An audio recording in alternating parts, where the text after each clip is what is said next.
कांग्रेस सांसद वर्षा एकनाथ गायकवाड़ ने लोकसभा में महाराष्ट्र के साहित्यकार अण्णाभाऊ साठे को भारत रत्न देने की मांग की है।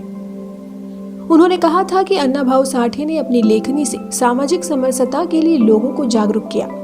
वह सामाजिक न्याय के अग्रदूत थे। शून्यकाल के दौरान उन्होंने यह मुद्दा उठाया। बताया कि अण्णाभाऊ ने 35 उपन्यास, 10 पटकथाएं, 10 गाथाएं और 24 लघु कथाओं के साथ ही रूस पर एक यात्रा वृत्तांत भी लिखा था। आइए जान लेते हैं कि कौन है अण्णाभाऊ साठे, जिनके लिए कांग्रेस सांसद ने यह मांग उठाई है।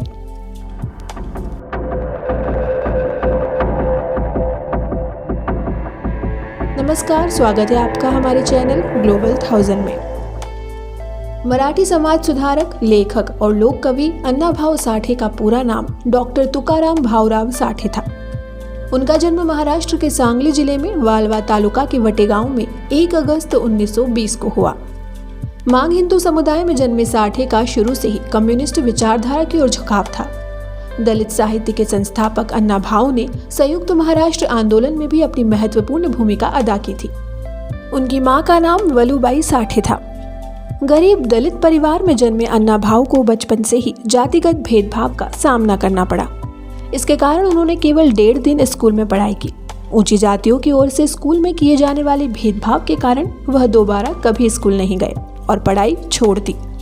उन्होंने 2 बार शादी की थी। अण्णाभाऊ की पहली पत्नी का नाम कोंडाबाई साठे और दूसरी पत्नी का नाम जयवंता साठे था।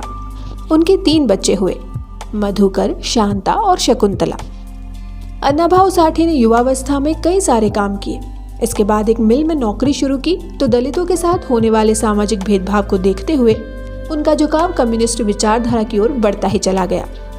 इसके खिलाफ उनकी लेखनी भी चलती रही।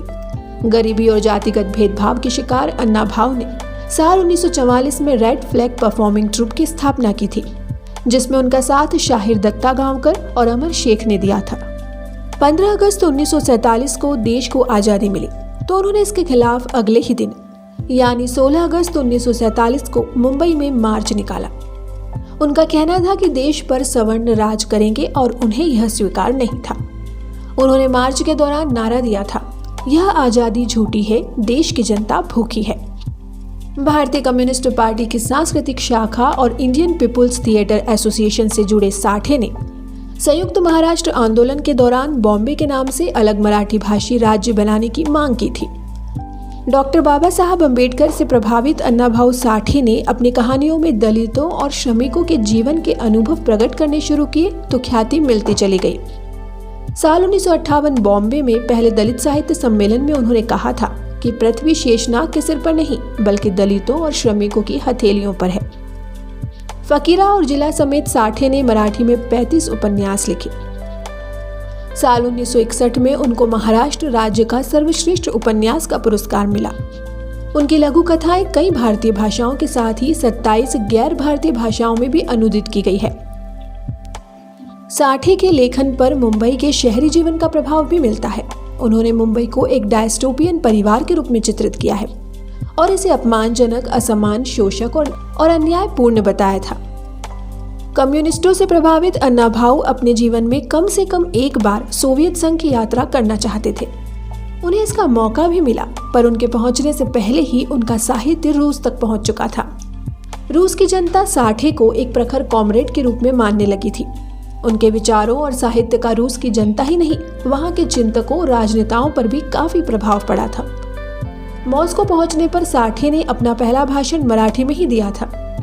उन्होंने खुद माना था कि साहित्य सृजन के कारण ही उनको रूस की यात्रा का मौका मिला था।